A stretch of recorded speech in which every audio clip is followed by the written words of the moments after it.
সংস্কৃতি আবার কি, যে সংস্কৃতির কথা বলে তাকে সাতক্ষীরাতে রাখা যাবে না। এর পরের দিনে আমি কিন্তু উত্তরে বলছিলাম যে সংস্কৃতি বিশ্বাস করে না সে সভ্য না, যে জাতির জীবনে সংস্কৃতি নাই সে অসভ্য জাতি। ওটা কিন্তু ওর কথার উপরে বলছিলাম। সেই যে মহিলা মাথায়, মহিলা মাথায় কাপড় দেয় না, সেই লোকটির আজকের, আমি আর বেশি আগাবো না, সেই লোকটির যা একজন আমার নাতনি সমা একজন অসহায় মেয়ের প্রতি যে আচরণ মানুষ দেখলো, সবাই দেখলো, ও তো পশু, ও তো অমানুষ। এবং তার ক্যারেক্টারের সমসাময়িক ক্যারেক্টার হইল জামাতের সবার, এটা আমার ধারণা। এবং আমি প্রমাণ করতে পারবো অনেককেই এরা এরকমই। কথাটা বুঝেন, মাদ্রাসাগুলোর দিকে তাকায় দেখেন এখন কি হচ্ছে। তারা যে একটা দিয়ে মাদ্রাসা, অমুক মাদ্রাসা, তমুক মাদ্রাসায়, এই সব কিছু মিলা টিলা, এদের চরিত্রের যে গুণাবলী, এগুলা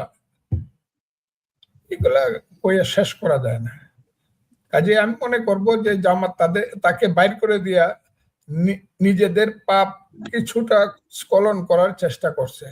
ভবিষ্যতে সেটা দেখা দিবে তারা মানুষকে ধোঁকা দিছে নাকি সঠিকভাবে বহিষ্কার করছে।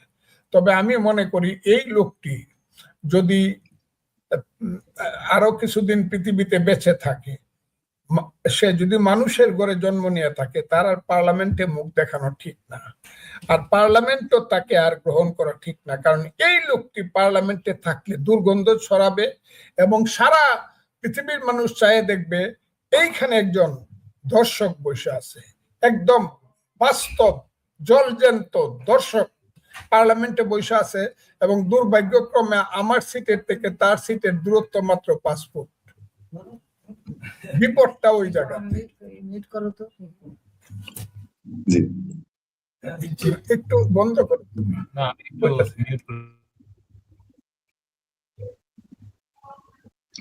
দর্শক, আমরা কথা বলছিলাম জনাব অ্যাডভোকেট ফজলুর রহমানের সাথে। আপনারা জানেন বীর মুক্তিযোদ্ধা, এবং আমাদের সোশ্যাল মিডিয়ায় আজকে প্রচন্ড গুঞ্জন। কেউ কেউ বলছেন রাষ্ট্রপতি মোহাম্মদ শাহাবুদ্দিন চুপ্পু, জি তিনি হয়তো, জি। তো সেই ক্ষেত্রে আমরা একটুখানি অপেক্ষা করছি। আপনারা জানেন যে একজন সংসদ সদস্য সবসময় খুবই ব্যস্ত থাকেন এবং সেই ব্যস্ততার মধ্যে তাকে সময় বের করতে হয়। আমরা যখন অ্যাডভোকেট ফজলুর রহমানের সঙ্গে বসেছি তখনও তার এখানে প্রচন্ড লোকজনের ভিড় ছিল, তারপরও তিনি আমাদের সঙ্গে সংযুক্ত হয়েছেন। আমরা দীর্ঘ প্রায় 1 ঘন্টা তার জন্য অপেক্ষা করতে হয়েছে। এখনো তিনি ব্যস্ততায় আছেন বলেই তাকে হয়তো চট করেই আবার উঠতে হয়েছে। আমরা অপেক্ষা করছি, তিনি লাইন বিচ্ছিন্ন করেননি। আপনারা নিশ্চয়ই ফজলুর রহমানের মূল্যবান আলোচনা শুনবেন। তবে যে আলোচনাটি আমাদের শুরুতে আমি হেডলাইনে যুক্ত করেছি যে জি জনাব ফজলুর রহমান ফিরে এসেছেন, আমরা আবার মনোযোগ দিয়ে তার বক্তব্য শুনবো। জি জি জি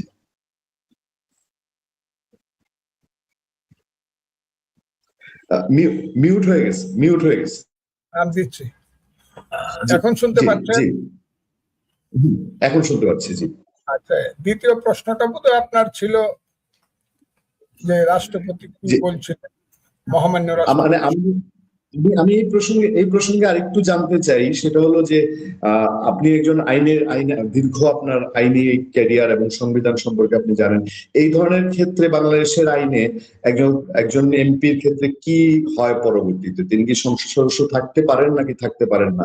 আমাদের আইন কি বলে আমি একটু দর্শকদের জন্য জানতে চাই। আপনাকে বলে ফেলছি আমি, নৈতিক স্খলনজনিত কারণে উনার তো এটা থাকার কথা না, উনি তো নৈতিক স্খলন করছেন। শুধু এমপি না, উনার তো শাস্তি হওয়া উচিত আইনগতভাবে, পেনাল কোডেও।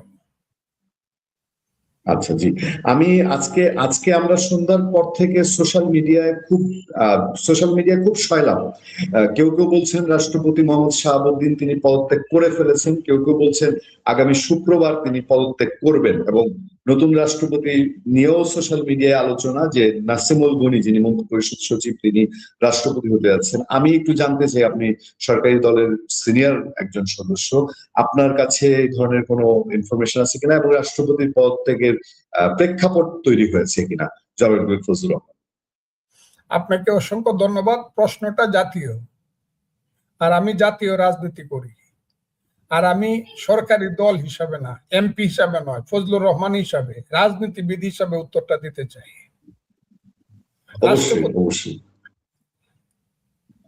রাষ্ট্রপতি জনাব মোহাম্মদ শাহাবুদ্দিন, আমি ওনাকে দীর্ঘদিন যাবৎ চিনি। যদি বলেন কবে থেকে, আমি বলবো 71 থেকে। 1971 সনে আমরা একসাথে দেরাদুনের ট্রেনিং করছি, তান্ডুয়াতে, পাবনা এবং কিশোরগঞ্জ, মানে ময়মনসিংহ। পাবনা এবং ময়মনসিংহ এর ট্রেনিংটা এক কোর্সে একসাথে করছি। আমি তখন থেকে তাকে, পাবনার অনেককেই চিনি, ওনাকেও চিনি।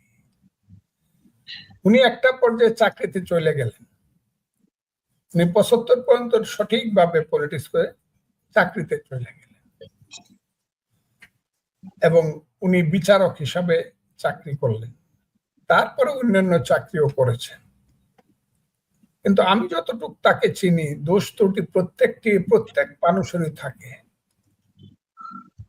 মানুষ হিসাবে এর চেয়ে খুব মানে পরিষ্কার মানুষ বাংলাদেশে খুব বেশি আছে, এটা ঠিক না। তার মধ্যে সাহস আছে, সিদ্ধান্ত নেওয়ার গুণাবলী আছে, দেশের প্রতি ভালোবাসা আছে। বিভিন্ন কারণে বিভিন্ন সময় চেয়ারে থাকলে পরে বিভিন্ন ধরনের সিদ্ধান্ত নিতে হয়, রং বেরঙের সিদ্ধান্ত। আমি এটাকে বলি রং। এই সিদ্ধান্তটা নেওয়ায় তারা যাদের হাতে ক্ষমতা থাকে।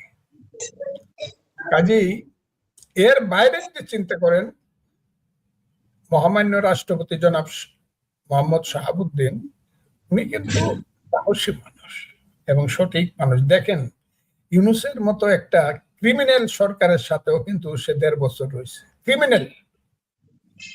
এবং তার বাসায় এটা, মানে তার বঙ্গভবন এটা করাইছে, কত কিছু করাইছে, ছবি নামাইছে, কত কিছু। তখন কিন্তু তুমি ভয়ে পদত্যাগ করেননি। পদত্যাগ করলে পরে কিন্তু এই দেশটা পাকিস্তানের দিকে আরো এক ধাপ আগায় যাইত। এখন বিএনপি ক্ষমতা এসেছে, সেটাও 4 মাসের উপরে চলে গেছে। মনেই করতে পারে যে তাদের নিজস্ব একজন রাষ্ট্রপতি প্রয়োজন। তারা আওয়ামী লীগ আমরা রাষ্ট্রপতিকে বা আওয়ামী লীগ পার্লামেন্টের রাষ্ট্রপতিকে, তারা যে রাষ্ট্রপতি 18 সনের পার্লামেন্ট দ্বারা নির্বাচিত, নাও রাখতে পারে। এটা বিএনপির সিদ্ধান্ত, এবং আমার দল সিদ্ধান্ত নিলে আমি এর বাইরে যাব কেন? আমি তো এর বাইরে যাব না। কিন্তু একটা কথা বলি, কি বললেন, কি গণি, কি গণির নাম শুনছি উনি হলেন বাংলাদেশের সর্বোচ্চ আমলা। এই যে আমি শার্টটা পরছি না, এটা পুরা আমার শার্ট, এর নিচে একটা গেঞ্জি আছে, এটা নতুন, এবং একজনে খুব দামি একটা গেঞ্জি দিছে, শার্টের চেয়ে দামি বেশি। কিন্তু গেঞ্জি কোনো সময় শার্টের উপরে মানুষ পরে না, পরলে বিকল্প হয়, তাহলে পাগল কয়। আমলা সে যত বড়ই হোক, সে রাজনীতিবিদের উপরে না। আমলা, তাকে আমি অনার করি জ্ঞানের জন্য, গুণের জন্য, বিসিএস পরীক্ষা, সিএসপি অনার করব। কিন্তু তার দীর্ঘদিনের যে চাকরি জীবনের যে প্রসিডিউরটা, সেই প্রসিডিউরটা তাকে শিখাইছে আদেশ পালন করা, আদেশ দান করা নয়। যে সারা জীবন আদেশ পালন করছে, yes sir, no sir, very good sir, সে যত উপরের চেয়ারেই বসুক, সে আর বলতে পারবে না আমি আদেশ দিলাম। আদেশ দিতে পারে একমাত্র রাজনীতিবিদ, যে দেশের জন্য সবকিছু করছে। আমলা তার আমলাতন্ত্রকে আদেশ দিতে পারে, আমলা নিচের আমলাদেরকে জুনিয়র, কিন্তু আমলা পাবলিককে আদেশ দেওয়ার মতো তার মরালিটি সৃষ্টি হয়নি। আমি জানি না দল কাকে করবে, উনাকেও করতে পারে, কিন্তু আমি ব্যক্তিগতভাবে চাই না একজন আমলা দেশ সম্পর্কে যার কোনো ধরনের পথঘাট বলেন, দেশের মানুষের মানসিকতা বলেন, দেশের মানুষের ইতিহাস বলেন, যত কিছু আছে, মানুষের জীবন যৌবনের সঙ্গে যুক্ত, মানুষের জীবন ধারার সঙ্গে যুক্ত, তার সঙ্গে যার একদিনের পরিচয় হয় না, আমলা হিসাবে হয়েছে, কিন্তু নেতা হিসাবে হয় নাই। নেতা ছাড়া, রাজনীতিবিদ ছাড়া মানুষের সাথে পরিচয় হয় না। ক্ষেতের আইল কোথায় কোথায় বসে ঘাস কাটে, কোথায় খেওয়া ঘাট, এইগুলা যারা চিনে না, মানুষের দুঃখ কি, দুর্দশা কি, পৃথিবীর সঙ্গে একটা রাষ্ট্রের সম্পর্ক কি, বাংলাদেশ কিভাবে সৃষ্টি হয়েছিল, আমরা তো প্রত্যেক আমলার ইতিহাস জানি। যারা বাংলাদেশের সঠিক ইতিহাসটাকে সম্মান করতে জানে না, আমলাদেরকে রাষ্ট্রপতি না করলে আমার ভালো লাগবে, তবে দল যদি করে কি করব, অগত্যা আমার। কিন্তু আমি আমলা রাষ্ট্রপতি চাই না। আমি চাই যেই হোক, আমাদের দল থেকে হোক আর বাড়িতে একজন রাজনীতিবিদ হোক। আর রাজনীতিবিদ হইলে আমাদের দলেও অনেক সিনিয়র লিডার এখন আছেন, যাদের ত্যাগ আছে, তিতিক্ষা আছে, জ্ঞান আছে, লেখাপড়া আছে, ইতিহাস আছে, জেল জুলুম অত্যাচারের সমস্ত কিছু যাদের জীবনে বহন করছে। আমাদের দলে বহুত মানুষ আছে এরকম, বিএনপিতে আছে। কাজেই সবকিছু বাদ দিয়ে একজন ওই আমলাকে আইনা যে সারা জীবন yes sir, no sir, very good sir করছে, আমি বুঝি না। আমি কোনো আমলাকে মনে করি না একজন রাজনীতিবিদের সময়। যত বড় আমলা, এই যে বললাম শার্ট কোন সময় গেঞ্জির নিচে, সব সময় শার্টের নিচে থাকে, তবে গেঞ্জির প্রয়োজন, কিন্তু শার্টের উপরে পরার জন্য শার্ট থাকবে উপরে, পলিটিশিয়ান থাকবে উপরে। আমি অনুষ্ঠান এমনিতে দীর্ঘায়িত করবো না আজকে। আর একটা শুধু ইস্যুটা বর্তমান চলমান রাজনীতির জন্য খুব গুরুত্বপূর্ণ। আপনার এই বিষয়ে প্রতিক্রিয়া আমরা অন্যান্য জায়গায় দেখেছি। আমাদের দর্শকদের কাছে আমি প্রতিক্রিয়া চাই। আওয়ামী লীগ সভাপতি এবং সাবেক প্রধানমন্ত্রী শেখ হাসিনা রয়টার্স ইন্টারভিউতে বলেছেন তিনি ডিসেম্বরে দেশে ফিরতে চান, ফিরবেন এবং তার দলবল সহ ফিরবেন। তিনি কি সত্যিকার অর্থে এটা পারবেন কিনা, বাংলাদেশের বাস্তবতা উনি কি ফিরবেন কিনা, আপনার কি মনে হয়? আপনিও তো চেনেন, এই পরিবার চেনেন, শেখ হাসিনাকে হারে হারে আপনি চেনেন, সেটা জানতে চাই। এবং এর প্রতিক্রিয়ায় বাংলাদেশে দেখা গেছে বিএনপি ওইভাবে এটার জন্য চিন্তিত না বা দুশ্চিন্তা আছে এরকম মনে করার কোনো সুযোগ নাই। কিন্তু জুলাইয়ে যারা আন্দোলনে জড়িত বলে এখন যারা দাবি করে, যারা মব করেছে, তৌহিদি জনতা নামে রাস্তায় নেমেছে, এদের অ্যাটিটিউড দেখলে মনে হয় যে শেখ হাসিনা না আসলে ভালো হয়। এই সার্বিক ব্যাপারে আপনার একটু মন্তব্য আমি চাচ্ছি। আমি এটা দিয়ে আজকের অনুষ্ঠান শেষ করবো। জনাব ফজলুর রহমান। আর কি করতে পারছে শেখ হাসিনা আমি জানি না। এই 2 বছরে তো একটা জিনিস করতে পারছে, এই যে বিবিসির সঙ্গে একটা সাক্ষাৎকার দিয়া একটা আওলা জাওলা লাগাই দিছে দেশটার মধ্যে। কথাটা বুঝছেন? তার মিত্র এবং শত্রুরা সবাই এটা নিয়ে চিন্তিত হয়ে পড়ছে যে ডিসেম্বরের মধ্যে শেখ হাসিনা আসতেছে। এইটা করতে পারছে যে একটা কথা বলে সমস্ত ব্যাপারটাকে। এই চুপ্পুর ভিতরে এমন কি আছে যে আপনি তাকে মানে বাদ দিতে পারতেছেন না? আপনি কি বুঝতেছেন যে এই চুপ্পুর ভিতরে এমন কোনো কোয়ালিটি নাই, এমন কোনো গুণ নাই যে এই চুপ্পু আপনার কিছু দিবে? সে হচ্ছে স্বৈরাচারের দোসর। আপনি কেন তাকে এখনো পদে রাখছেন? এতদিন আপনি বলছেন যে যদি আমি রাষ্ট্রপতিকে তখন বাদ দেই, তখন নির্বাচনের সময় নতুন রাষ্ট্রপতি থাকবে। এখন তো আপনার সরকারের কয়েক মাস চলে গিয়েছে, ফেব্রুয়ারি, মার্চ, এপ্রিল, মে, জুন, জুলাই, আগস্ট, প্রায় 6 মাস মতো চলে গিয়েছে। এখন যদি আপনি কোন রাষ্ট্রপতি নিয়োগ দেন, তাহলে সামনে নির্বাচনের সময়ও কিন্তু আপনার নিয়োগপ্রাপ্ত রাষ্ট্রপতি তো থাকবে, তাহলে তো আর ওই সমস্যা নাই। কিন্তু এই চুপ্পুকে আপনি রেখে আপনি ফ্যাসিবাদের একজন অন্যতম দোসরকে রাষ্ট্রের সর্বোচ্চ পদে বসিয়ে রাখতেছেন, এবং সামনে আবার জুলাই মাস। সুতরাং এটা এই জুলাইয়ের চেতনার সম্পূর্ণ পরিপন্থী। আপনার কাছে অনুরোধ, আপনি 5ই আগস্টের আগেই এই চুপ্পুকে সরিয়ে দিন। আমরা নতুন রাষ্ট্রপতি দেখতে চাই সেই হাসিনা পলায়নের 2য় বর্ষপূর্তির আগেই। তো যেই কথা সেই কাজ। তারেক রহমান চিন্তা করলেন যে কথা তো ঠিকই আছে। তখন তিনি তার বাহককে দিয়ে পত্র পাঠালেন যে আপনাকে 25 তারিখের মধ্যেই স্বাস্থ্যগত কারণ দেখিয়ে পদত্যাগ করতে হবে, আর যদি পদত্যাগ না করেন তাহলে সংসদে আপনাকে ইমপিচমেন্ট করার মতো আমাদের 300 আসনে 300 ভোটিরা আছে, তাই না? বিএনপি জামাতেই তো সংসদে, আওয়ামী লীগ তো নাই। কাজে যদি বিএনপি চায় ওই জামাতের ভোটও পাবে, বিএনপির ভোটও পাবে, সবাই ভোট দিবে, কারণ চুপ্পু তো চুপ্পু তো ফ্যাসিবাদের দোষর, তাকে তো কেউ পছন্দ করে না, তাই না? তো এটা চুপ্পু বুঝতে পেরেছেন এবং বুঝতে পেরে চুপ্পু তার থেকে সিদ্ধান্ত নিয়েছেন এবং হয়তো বা তিনি 25 তারিখ পর্যন্ত ওয়েট করতেও পারেন, অথবা আগামী পরশুদিন বা আগামীকালকে তিনি পদত্যাগপত্র জমা দিতে পারেন এবং জমা দেওয়ার পরে সরকার নতুন রাষ্ট্রপতির নিয়োগ প্রক্রিয়া শুরু করবে। তো এভাবেই আসলে মানে বাংলাদেশ সরকার থেকে ফ্যাসিবাদের শেষ চিহ্ন মুছে যাবে এই চুপ্পুর বিদায়ের মধ্য দিয়ে। এবং এটা অবশ্যই আমাদের জন্য অত্যন্ত আনন্দের একটা সংবাদ যে যাই হোক শেষ পর্যন্ত অনেক কাঠখড় পেরিয়ে, অনেক চড়াই উতরাই পেরিয়ে আমরা ফ্যাসিবাদের শেষ চিহ্নকে রাষ্ট্রযন্ত্রের উচ্চ পদ থেকে আমরা সরাতে পারতেছি। এটাই হচ্ছে আমাদের বড় প্রাপ্তি। এখন প্রশ্ন হচ্ছে যে নতুন রাষ্ট্রপতি কে হবেন?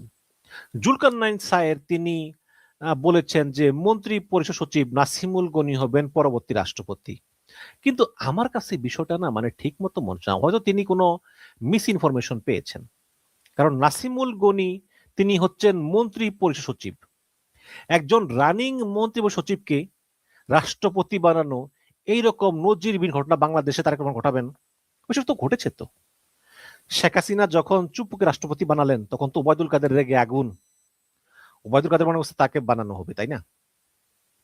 যে চুপ্পুকে আমরা চিনতাম না, যে চুপ্পু অ্যাসালমের চামচা, সেই চুপ্পুকে বানিয়ে ফেলো রাষ্ট্রপতি, মানে আওয়ামী লীগ কেউ মেনে নিতেই পারেনি।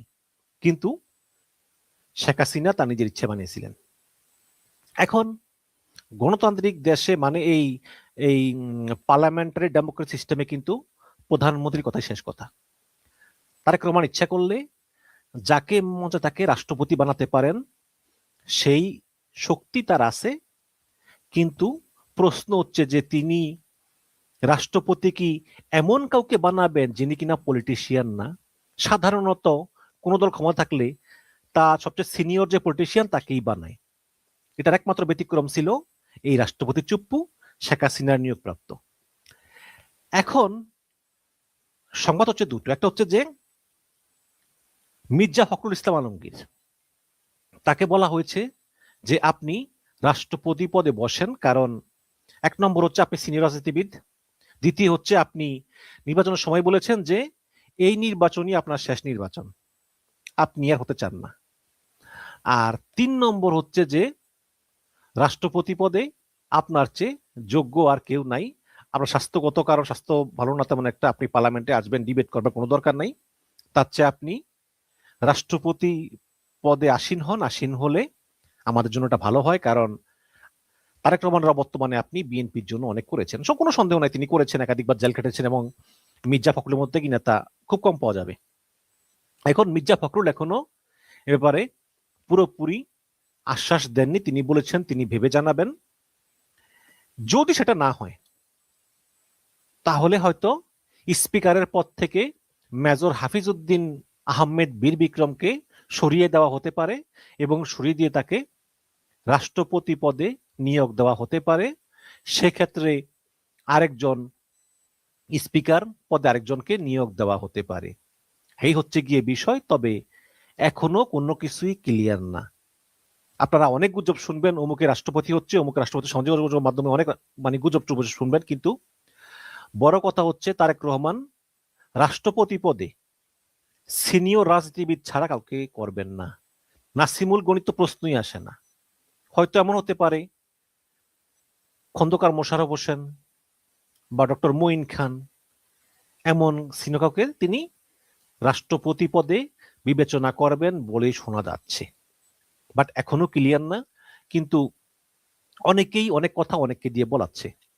যেমন আমি এমনও শুনেছি যে অনেক নেতা মোটামুটি সিনিয়র, বেশি সিনিয়র না, তিনি প্রবাসী অমুক সাংবাদিককে বলতেছেন যেটা আওয়াজ উড়িয়ে দেয় যে তারেক রহমান অমুককে রাষ্ট্রপতি বানাবে। তো মাঝে মধ্যে আবার ওই আওয়াজ এই তারেক রহমানের কাছে কানে যায়, তারেক রহমান আবার বলে যে সে দেখেন মানে আমাকে আপনি রাষ্ট্রপতি বানাবেন শুনে কি একটা মানে সোশ্যাল মিডিয়াতে একটা কি একটা আলোড়ন উঠে গিয়েছে।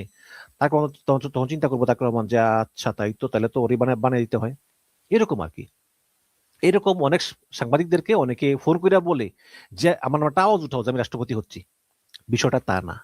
কে রাষ্ট্রপতি হবেন কে রাষ্ট্রপতি হবেন না সেটা একমাত্র জানে তারেক রহমান, আর কেউ না। সুতরাং তারেক রহমান একজন যোগ্য রাষ্ট্রপতি নিয়োগ করবেন। সেটা হতে পারে মির্জা ফখরুল ইসলাম, হতে পারে মেজর হাফিজউদ্দিন বীর বিক্রম, হতে পারে ডক্টর মঈন খান অথবা মির্জা ফখরুল ইসলাম আলমগীর। আমরা দেখি, অপেক্ষায় রইলাম। তবে সুসংবাদ হচ্ছে যে শেষ পর্যন্ত ফ্যাসিবাদের দোষর রাষ্ট্রপতি চুপ্পু বিদায় নিচ্ছে। ফ্যাসিবাদের শেষ প্রদীপ এই রাষ্ট্রপতি চুপ্পু বিদায় নিচ্ছে। এটা আমাদের জন্য অবশ্যই সুসংবাদ। আরেকটা বিষয় বলি, জামাত ইসলামের এমপি নজরুল সাহেব, তাকে জামাত ইসলাম বহিষ্কার করেছে, খুব ভালো কাজ করেছে। আমি একটা কথা বলি কি জানেন, যে সম্মান অর্জন করতে আজীবন লাগে, কিন্তু সম্মান নষ্ট করতে 1 সেকেন্ডও লাগে না। এই লোকটা এক সময় শেখ মুজিবের ডাকে মুক্তিযুদ্ধ করেছে, মুক্তিযুদ্ধের পরে জামাতে যোগ দিয়েছে, আজীবন জামাতে রাজনীতি করছে, এই নিয়ে 3 বারের মতো এমপি হয়েছে। অনেক সিনিয়র বর্ষিয়ার নেতা। বয়স মনে করেন মুক্তিযুদ্ধ করছে, তাহলে বয়স কম করে হলেও তো 72-73 বছর, আরো বেশি হতে পারে, হয়তো 80 বছর হতে পারে। সেই লোক তার নাতিনের চেয়েও কম বয়সী একটা মেয়ে। আচ্ছা, ইসলামে বা সমাজে কোনো জিনিস বৈধ হলেও কি আপনি করতে পারেন সেটা? আপনার নীতি নৈতিকতা বলে কিচ্ছু নাই। আপনি একটা 80 বছর বয়সের একটা মুরব্বী মানুষ, আর ওই মেয়ে মেট্রিক পাস করছে, বয়স 16, মানে ঠেল্লা মিল্লা 17 বানাইছে আর কি। অবাক লাগে। অনেকে বলে ভাই অনেকেই তো করে, শুধু জামাত ইসলাম করলেই দোষ, মিডিয়া ইয়ে করে, অবশ্যই দোষ। আরে ভাই, বিএনপি আওয়ামী লীগ তো বলে না যে আমরা ধর্মের রাজনীতি করি, আমরা ইসলামের পথে আছি। তারা তাদের সেকুলার মতো রাজনীতি করে, তারা সেকুলার প্রগতিশীল বাম সবার সঙ্গে চলে। কিন্তু আপনারা যারা জামাত ইসলাম বলেন যে আমরা ইসলামের রাজনীতি করি, আমরা ইনসাফের রাজনীতি করি, আমরা ন্যায়ের রাজনীতি করি, সেই জামাত ইসলামের একজন এমপি যখন এই কাজটা করে তখন মুখে চুনকালি পড়ে না? আমার মনে হয় বিয়ে শাদী কিচ্ছু হয় নাই, ওই মেয়ে সাধারণ মেট্রিক পাস, মহিলা, মেয়েটা গরিব ফ্যামিলির, মহিলার বাবা আসছে তার কাছে যে আমার মেয়ের একটা চাকরি দিয়ে দেন। তখন সে বলছে যে আচ্ছা, যদি এই চাকরি দিতে হয় তাহলে আমার সঙ্গে থাকতে হবে এক রায়। তার এই বেকুবে এমন, ও একটা এমপি হইয়া ও একটা হোটেলে নেই। হোটেলের লোকেরা জানে না যে একজন এমপি এটা মেয়ে নিয়ে আইছে, কেন কি আইছে এক রুমের ভিতরে, মানে এমন বেকুব তো গেছে ওই মেয়েরে নিয়ে। তো ওই মেয়েরে কিন্তু সে ওই চাকরি দেওয়ার কথা বললে কিন্তু ব্ল্যাকমেল করে আনছে, সত্য কথা হচ্ছে এটা। কিন্তু যখন দেখলো যে ভিডিও ফাঁস হয়ে গেছে, তখন কাজীরে ফোন কইরা বললো যে কাবিননামা রেডি করো, 17 জুলাইয়ের কাবিননামা, এখন তো হয়েছে 22 তারিখ, 17 তারিখের কাবিননামা, আরো কয়দিন, আরো 2-3 দিন আগে 17 তারিখ কাবিননামা রেডি করো, কইরা তাড়াতাড়ি একটা কাবিননামা বাইর করো। আর নিজের আগের বউরে ফোন কইরা বলছে যে তুমি বলবা যে একটা ভিডিও তাড়াতাড়ি যে আমার স্বামী বিয়ে করছে আমার অনুমতি নিয়ে। এরকম একটা কাবিন কইরা ফেলাইছে। কইরা ফেলাইয়া তারপর ওই মেয়েকে তার দ্বিতীয় স্ত্রী পরিচয় দিছে। ভাই বিশ্বাস করেন, আমি তো একটা বিয়ে করছি, এত ব্যস্ত থাকি অফিসে, এখানে সেখানে, মাঝে মধ্যে মনে হয় যে আমি আমার একটা বউরে সময় দিতে পারি না, এত ব্যস্ত। আর এই 80 বছর বয়সের বুড়া, তার বউ আছে একটা, সেখানে আবার এই দ্বিতীয় বিয়ে করছে কারে? এই 16 বছরের 17 বছরের মেয়েরে। আচ্ছা, 80 বছরের বুড়ার সঙ্গে 17 বছরের মেয়ের যায়? মনে করেন এটা ইসলামে বৈধ, সমাজে বৈধ, তাই বলে এটা করা উচিত হবে? বাংলাদেশে একজন এমপির আন্ডারে 3 লক্ষ, 4 লক্ষ, 5 লক্ষ লোক থাকে, অনেক। আপনি কয়জন নাগরিকের খবর রাখেন? কয়জনের দুঃখ কষ্টের খবর রাখেন? উন্নয়নের জন্য কি কাজ করেন? জামাত ইসলামের এক একজন এমপি, মানে বাংলাদেশে যদি জামাত ক্ষমতায় আসে, অর্থনৈতিক প্ল্যান কি হবে, সামাজিক প্ল্যান কি হবে, কোনো গবেষণা নাই, কিচ্ছু নাই। বল জামাত সৎলোক, ভাই সৎলোক দিয়ে পানি খাইবেন? সৎলোক কি? সৎলোক দিয়ে পানি খাইবেন? জামাত সৎলোক, কিন্তু আপনি চান কি? আপনি চান খাদ্য, বস্ত্র, বাসস্থান, শিক্ষা, চিকিৎসা। আচ্ছা, এই যে আব্বাসী, মাওলানা আব্বাসী বলে শায়ক আহমদুল্লাহ মানে ভালো আলেম না, শায়ক আহমদুল্লাহ বলে আব্বাসী ভালো আলেম না, বা জানি না বলছে কিনা, বা বলতে পারে। তারপরে ওই ইসলামী আন্দোলন হাত পাখা, তারা বলে জামাতের ইমান শক্ত না, আমরাই সহি মুসলমান, জামাত হচ্ছে মওদুদিবাদী। আবার জামাত বলে যে না অমুকেরটা সহি না, আমরাই প্রকৃত ইসলামী দল। আপনি কি মনে করেন মানুষে এগুলিতে নাক গলায়? কোন দল ইসলামী দল, কোন দল অন ইসলামী দল? বাংলাদেশের মানুষ এগুলি নিয়ে বিন্দু মাত্র চিন্তা করে না। কে বলে হানিফি মতবাদ, মাজাফি মতবাদ, খারিজি, ইসমাইলি, সুন্নি, শিয়া, বাংলাদেশের মানুষ এগুলি নিয়ে বিন্দু মাত্র নাক গলায় না। বাংলাদেশের মানুষ চায় খাদ্য, বস্ত্র, বাসস্থান, শিক্ষা, চিকিৎসা, যোগ হয়েছে নিরাপত্তা। এই এক একজন হুজুর আছে, অমুক হুজুর ভালো না আমি ভালো, ওই ওই কাফের আমি ভালো, মানে কাফের ফতোয়া দিয়া দেয়। এই হচ্ছে কি ইসলামী দলগুলো। তাহলে আজকে ইসলামী দল, আপনি জামাত, ইসলামী দলের একজন নেতা, সে একটা 16 বছরের মেয়ে যার দাদাও হচ্ছে বয়স কম, তাকে নিয়ে ধরা পড়লো হোটেলে, তাও এলাকার হোটেল। সে হোটেল ধরা পড়ে গেল, বাবারা আমার মাফ করে দাও, আমি প্রথম আসছি। লজ্জা লাগে একটা লোক এত বারের এমপি। আপনাদের খেলা সিগনা জানি না, যে যারা আমার মতো বৃদ্ধ তারা জানবেন, প্রেসিডেন্ট ক্লিন্টন যখন মার্কিন প্রেসিডেন্ট ছিলেন, তখন হিলারি ছিলেন তার ওয়াইফ। তো তখন আপনি তো জানেন যে মার্কিন প্রেসিডেন্টের দপ্তরকে বলা হয় হোয়াইট হাউস। হোয়াইট হাউসে একজন নারী কর্মচারী ছিলেন মনিকা লিউনুস্কি। সেই মনিকা লিউনুস্কির সঙ্গে একটা অবৈধ সম্পর্ক গড়ে ওঠে মার্কিন প্রেসিডেন্ট বিল ক্লিন্টনের, এবং তারা একসঙ্গে বেডেও যায়, যৌন সম্পর্কেও লিপ্ত হয়। কিন্তু ক্লিন্টনের বউ আছে, হিলারি ক্লিন্টন।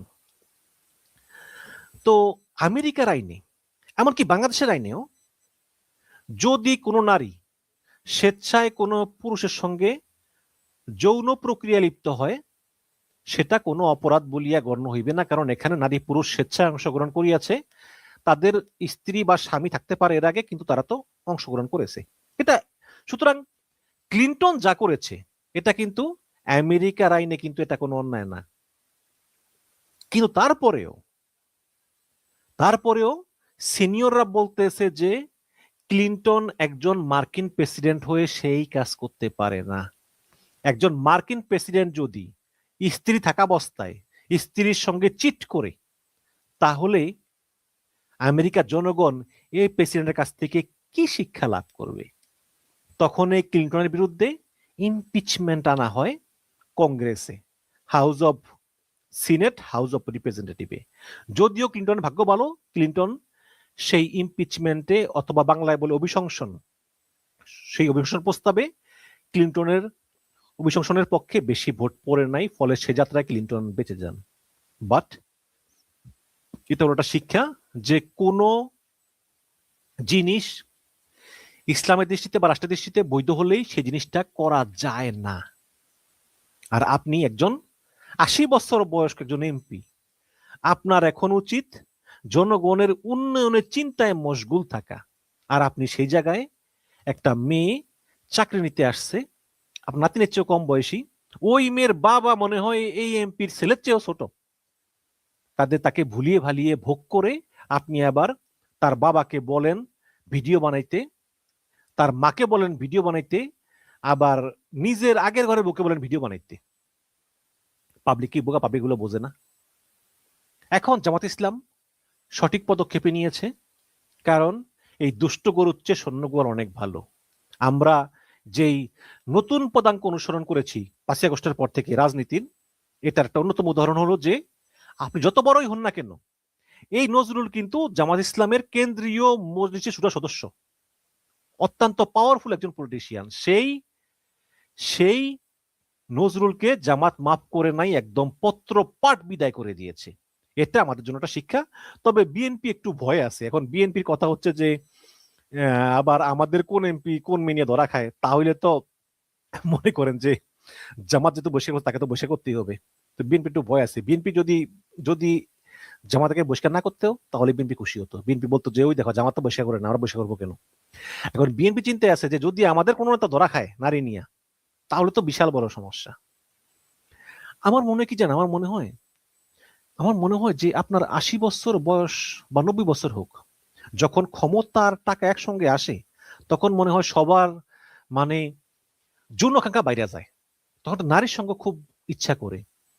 এই যে আমাদের ওবায়দুল কাদের কাকা যখন ওই যে স্ট্রোক করলো, মরে মরে অবস্থা, ওই যে থাইল্যান্ডে না সিঙ্গাপুরে নিয়ে রাখলো না প্রায় কয়েক মাস, আমরা দেখলাম তার ছবি, একদম চিকন হয়ে কাঠ হয়ে গেছে, এই মরেই বাঁচে, কোনো খবর নাই। তারপর তিনি মরলেন না, বাঁচলেন, বেঁচে তিনি দেশে আসলেন।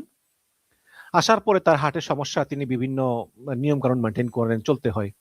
ও মা, তারপরেও দেখি আবার যে এই নারীর সঙ্গে ওই নারীর সঙ্গে, এর সঙ্গে কথা, এর সঙ্গে কথা, মানে আমার মনে হয় যে যত বুড়ে হোক না কেন, যখন টাকার ক্ষমতা পাওয়া যায় তখন সে মানে তার চিন্তা ভাবনা একদম ইয়াং ছেলেপেলেদের মতো হয়ে যায়, যে আমার নারী লাগবে, আমার টাকা লাগবে, আমার মদ লাগবে, এই হচ্ছে কি অবস্থা। কিন্তু আপনি তো জামাত ইসলামের এমপি, আপনার তো উদ্দেশ্য দেশে ইসলামী শাসন কায়েম করা। সেই আপনি যদি নাতনির বয়সে তার মেয়েটাকে যেতে আসছে, সেই মেয়েটাকে ভুলিয়ে বালিয়ে হোটেলে নিয়ে ওই তার মুখে কিস দেন, হয়তো কিছু করতে পারেন নাই, বাট কিস দিচ্ছেন, হয়তো পরবর্তীতে করতেন, এগুলো আমাদের কাম্য না, জনগণ এগুলো পছন্দ করে না। এখন ভালোই হয়েছে বাদ দিয়েছে, কারণ এর মতো এমপি আসলে থাকার চেয়ে না থাকাই ভালো, একটা ব্যাড এক্সাম্পল ক্রিয়েট হতো। তবে একটা কথা বলি, সেটা হচ্ছে যে মানে আমি বলতে চাই যে যারা আমাকে ভালোবাসেন তাদের বেশিরভাগই কিন্তু জামাত ইসলাম করেন, জামাত ইসলামের প্রতিনেতা কর্মী আমাকে ভালোবাসেন, অনেক পছন্দ করেন, আমার চ্যানেল দেখেন। এই জন্য বলি যে জামাত ইসলামে কিন্তু আরো অনেক অ্যাক্টিভ হতে হবে। জামাত ইসলামের এমপি গুলো তারা অনেকেই চুপচাপ। এনসিপি কয়েকজন এমপি যে কথা বলে, জামাতের অনেক এমপি কিন্তু কিছুই বলে না, তারা উল্টো আরো এলাকার বিএনপির সঙ্গে লিয়াজও করে চলে।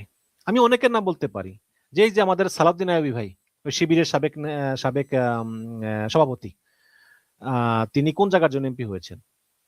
সংসদে কোনো কথা বলেন না, একসময় টকশো কাঁপাতেন, এখন চুপচাপ, এখন এলাকায় বিএনপির সঙ্গে মিলেমিশে কাম কাজ করে। আরে ভাই, আওয়ামী লীগ বিএনপি ক্ষমতা এলে চাঁদাবাজি করবে, লুটপাট করবে, মানুষ তো জানে, জানেই তো মানুষ ভোট দেয়। কিন্তু যেই আপনি জামাত ইসলাম, ইসলামের কথা বলেন, সৎ লোকের শাসনের কথা বলেন, সেই আপনি কেন লোকাল বিএনপির সঙ্গে মিলতাল করে চলবেন? অনেকে বলবে ভাই আমরা খাই না, কিন্তু বিএনপি খাই, আমরা কি করব? আপনি খাইতে দিবেন কেন? আপনার এলাকায় জনগণ আপনাকে ভোট দিয়ে এমপি বানাইছে চাঁদাবাজির হাত থেকে রক্ষা পাওয়ার জন্য। সেই জায়গায় বিএনপি চাঁদাবাজি করে আর আপনি চুপ করে বসে থাকেন, আপনি বলেন আমার কি করার আছে, পাবলিক আপনার ভোট দিব কেন এর পরবর্তীতে, তাই না? তো এইসব বিষয় কিন্তু আছে। জামাত ক্ষমতা এলে অর্থমন্ত্রী কি হবে, সমাজমন্ত্রী, ভাই একটা দেশ চালাতে কিন্তু অনেক কঠিন ব্যাপার। বাংলাদেশ ছোট দেশ, কিন্তু বাংলাদেশে কিন্তু প্রচুর জনসংখ্যা, একটা দেশ চালাতে অনেক লোক লাগে, অনেক স্কলার লাগে, এবং রাজনীতির বাইরেও প্রচুর লোক লাগে, এবং জামাতের তার জন্য কতটুকু প্রস্তুতি আছে আমার জানা নাই। আমির হামজার মতো লোক দিয়ে দেশ চালানো যায় না। যে আমির হামজা এমপি হওয়ার পর এখনো ওয়াজ করে, ওয়াজ হাঁটতে পারে নাই, এবং ওয়াজ এখনো উল্টাপাল্টা কথা বলে। ওই দিন শুনলাম নাকি যে বেস্তের মানুষ, মানে সাতক্ষীরার মানুষ নাকি প্রথম বেচতে যাবে, না জানি রাজশাহীর মানুষ প্রথম বেচতে যাবে, মানে সে বলতেছে যে প্রথম যাবে সাতক্ষীরার মানুষ, তারপর রাজশাহীর মানুষ, তারপরে কুষ্টিয়া মানুষ সবার শেষে বেচতে যাবে, সে তালিকা করে, মানে কে বেচতে আগে যাবে কে পরে যাবে। আবার এখন জিজ্ঞেস করছে যে বাজেট মানে কত টাকার বাজেট হলে ভালো হইতো, সে বলে 6 লক্ষ টাকার বাজেট হইলে ভালো হইতো, বা মানে কি রকম যেন বলে, এই ধরনের এইভাবে চরম হাসির খোরাক এক একজন জামাতের এমপিরা। এর জন্য আমি বলবো যে সৎ লোকের শাসন হলেই হবে না, লোকটাকে হতে হবে যোগ্য, এবং অর্থনীতি, সমাজনীতি, রাজনীতি সব দিক দিয়ে পারদর্শী, যে কিনা এই দেশটাকে পরিচালনা করার যোগ্য। সেরকম ব্যক্তি জামাতে কয়জন আছে? হাতে গোনা কয়জন। এই জামাতের আমির সাহেব, আব্দুল্লাহ মোহাম্মদ তাহের সাহেব, শিশির মনির সাহেব, শফিকুল ইসলাম মাসুদ সাহেব, সব আছে, কিছু কিছু আছে, কিন্তু বেশিরভাগই কিন্তু ম্রিয়মান, কোনো কথা বলে না, চুপচাপ। আবার এই যে নজরুল সাহেব ধরা পড়ছে একজন, আরো কে কে আছে আমি জানি না, হয়তো ধরা পড়ে নাই এখন। ভাই আমার কথা হইলো যে আপনারা দ্বিতীয় বউ নিয়েই কেন বারবার হোটেলে ধরা পড়েন? ওই মামুনুল হক ভাই, তাও দ্বিতীয় বউ নিয়ে ধরা বসছে হোটেলে, আপনিও দ্বিতীয় বউ নিয়ে হোটেলে, প্রথম বউরে হোটেলে আনেন না কেন? প্রথম বউ থাকে বাসায়। যদি আপনি বিবাহই করেন তাহলে দ্বিতীয় বউ কেন আপনার মানে হোটেলে আসবে? সে বাসায় যায় না কেন? ওই মামুনুল হক বা দ্বিতীয় বউ তিনি হোটেলে, এই নজরুল সাহেব দ্বিতীয় বউ তাও হোটেলে, কেন দ্বিতীয় বউ বাসায় রাখা যায় না? আর আপনি যে বিয়ে করছেন কেউ জানে না কেন? আল্লাহ পাক স্পষ্ট বলেছেন যে বিবাহ করো ধুমধাম করে, মানুষকে জানাও, এবং যে যত বিখ্যাত মানুষ সে বিয়ে করবে ধুমধাম আরো বেশি করে। বিয়ে তো গোপন জিনিস না। বিয়ের নিয়ম হচ্ছে মানে ইসলামের দৃষ্টিতে প্রথম স্ত্রীর অনুমতি না নিলেও চলবে, কিন্তু প্রথম স্ত্রীকে বলতে হবে যে আমি দ্বিতীয় বিয়ে করতে যাচ্ছি, তোমাকে জাস্ট জানিয়ে রাখলাম। আর রাষ্ট্রের নিয়ম হচ্ছে প্রথম স্ত্রীর কাছ থেকে লিখিত অনুমতি নিতে হবে যে আমি আমার স্বামীকে দ্বিতীয় বিয়ের অনুমতি দিলাম। তারপর সমাজের সবাইকে জানাইয়া দাওয়াত দিয়া ধুমধাম করে বিয়ে করবে, সবাই জানতে হবে। তাহলে আপনারা দ্বিতীয় বিয়ে করেন, দুনিয়ার কেউ জানে না, তারপর আপনার দ্বিতীয় বউ নিয়ে হোটেলে যান কেন, বাসা নাই? ভাই কে বলবে এগুলো? যেই লোককে জনগণ ভোট দিয়ে এমপি বানাইছে, জনগণের সেবা করার কথা, তিনি ওই উত্তেজিত হয়ে ওই নাতিনের চেয়ে ছোট বয়সী এক মেয়েকে নিয়ে তিনি হোটেলে যান। তারপরে এখন একদম ধরা পড়ে দল থেকে বহিষ্কার, এমপি পদ শেষ। মানে ওই যে বলে না, ক্ষণিকের উত্তেজনা আজীবনের কান্না, এটাই ঘটেছে নজরুল সাহেবের জীবন। সুতরাং সাধু সাবধান।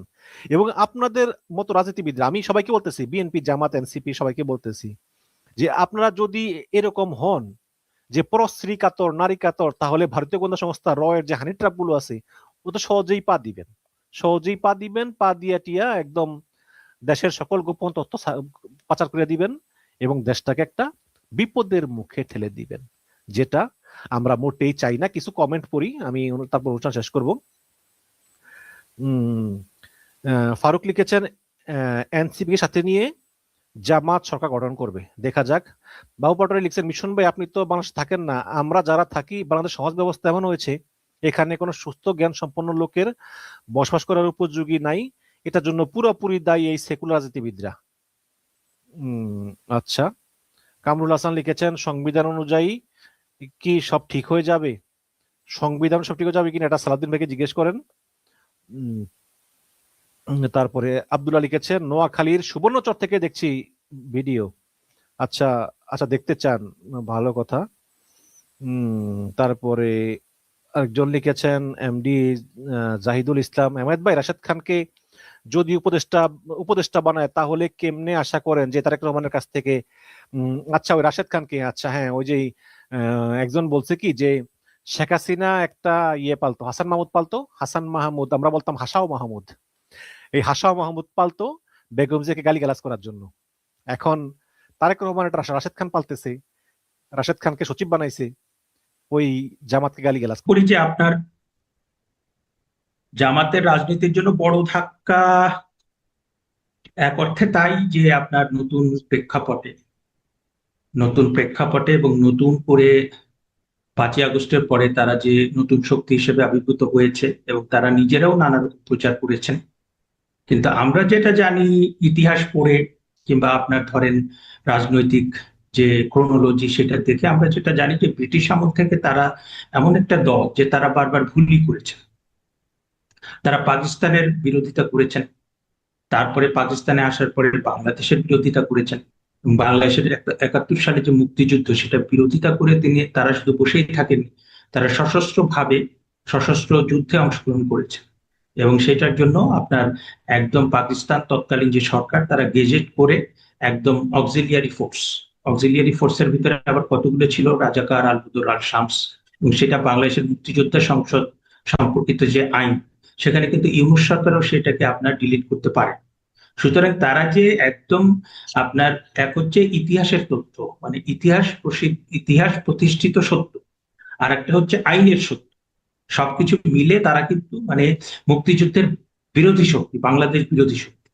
এবং তারা যেটা করেছে বারবার যেটা এসছে, তাদের প্রধান যে তাত্ত্বিক নেতা মওদুদী সাহেব, তিনি কিন্তু 1955-56 সালে তিনি আহমদিয়াদের নিয়ে একটা কারণে দাঙ্গা তৈরি করেছিলেন, সেই দাঙ্গায় প্রায় 100 মানুষ মারা গিয়েছে এবং সেই জন্য কিন্তু তাকে মৃত্যুদণ্ড দেওয়া হয় এবং সেই মৃত্যুদণ্ডটা 2 বছর পরে পলিটিক্যাল কি সেটেলমেন্টের মধ্য দিয়ে সেটা রোহিত করা হয় আইয়ুব খান এসে।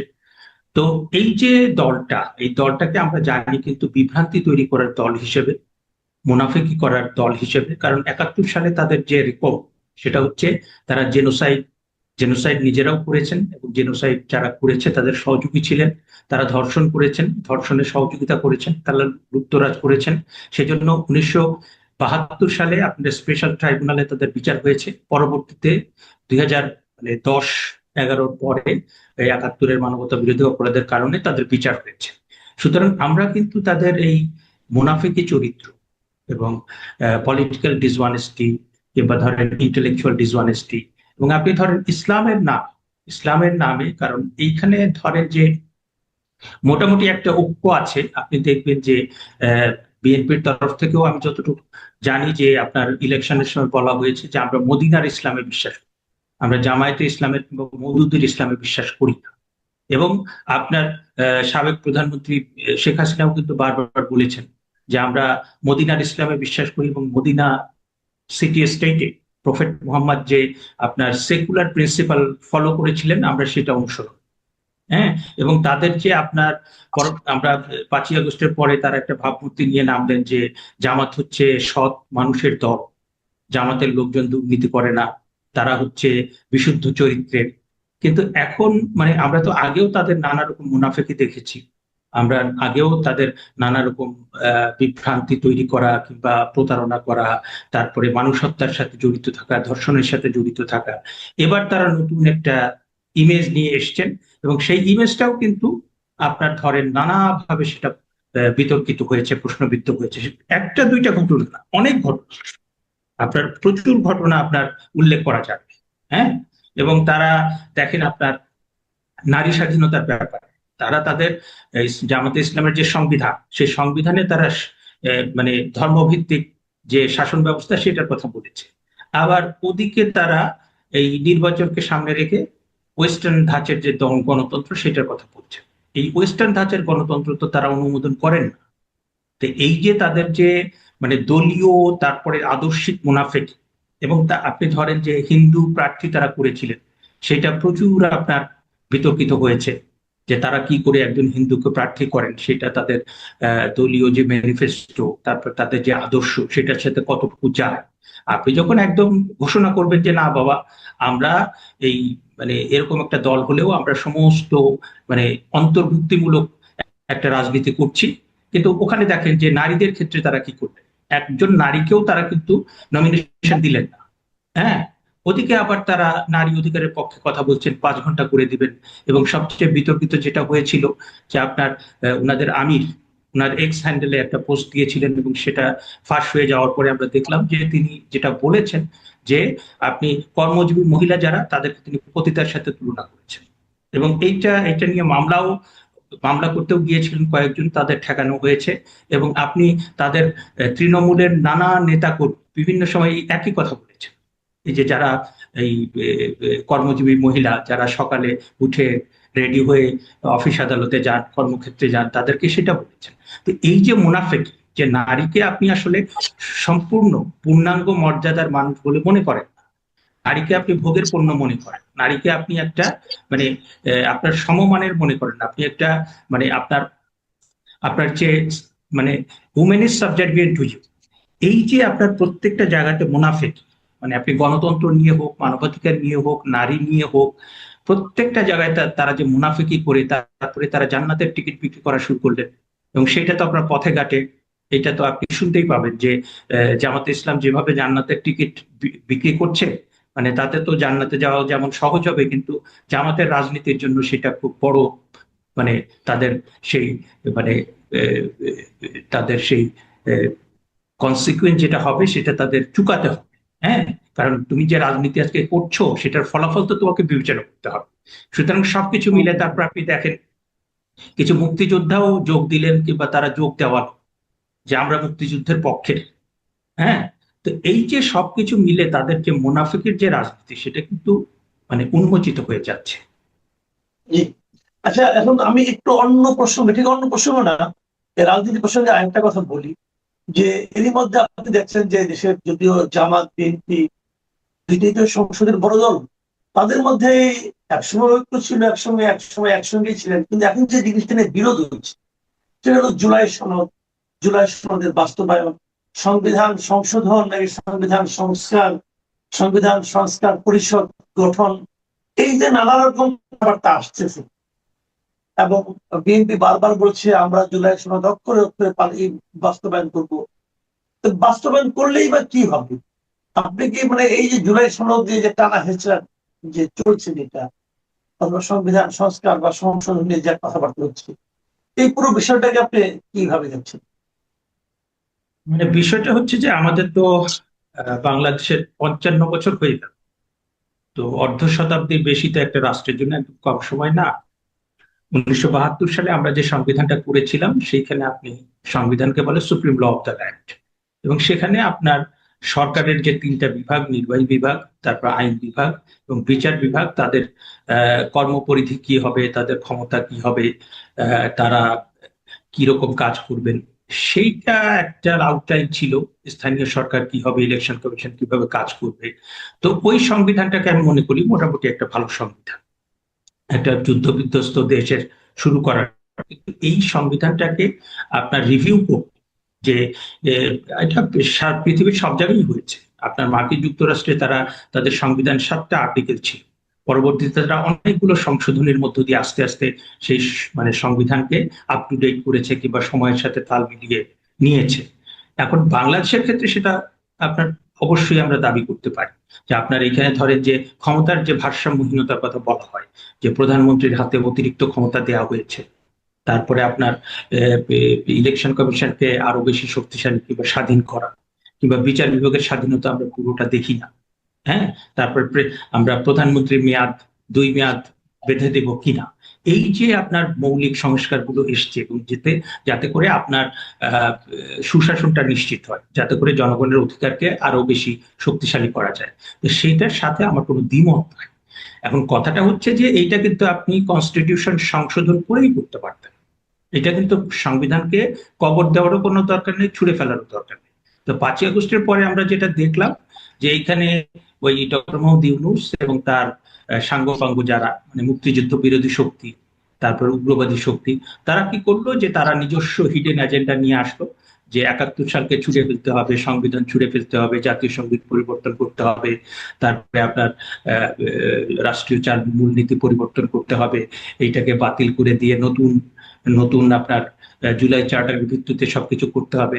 কিন্তু এইটা তো আপনি আপনি আপনি আপনার তো কোনো যুক্তি, আপনি যে কথাগুলো বললেন সেটা মানে পলিটিক্যাল রেটরিকের, যে আমরা স্লোগান দেই না যে জয় বাংলা কিংবা বাংলাদেশ জিন্দাবাদ, কিংবা মানে একটা স্লোগানের মতো করে একটা কথা বললে যে 72-এর সংবিধান ফ্যাসিস্ট সংবিধান, এটাকে কবর দিতে হবে। কিন্তু আপনি তো 72-এর সংবিধানটা আপনাকে দেখাতে হবে, তো এই যে সংবিধান, হ্যাঁ এই সংবিধান আপনাকে দেখাতে হবে, আমাকে বলতে হবে দিস ইজ প্রিএম্বল, এখানে fundamental principles of state policy, এখানে ফান্ডামেন্টাল রাইটস, এখানে এক্সিকিউটিভ, এখানে জুডিশিয়ারি, এখানে আপনি প্রত্যেকটা তো কথা বলা আছে, তাই না?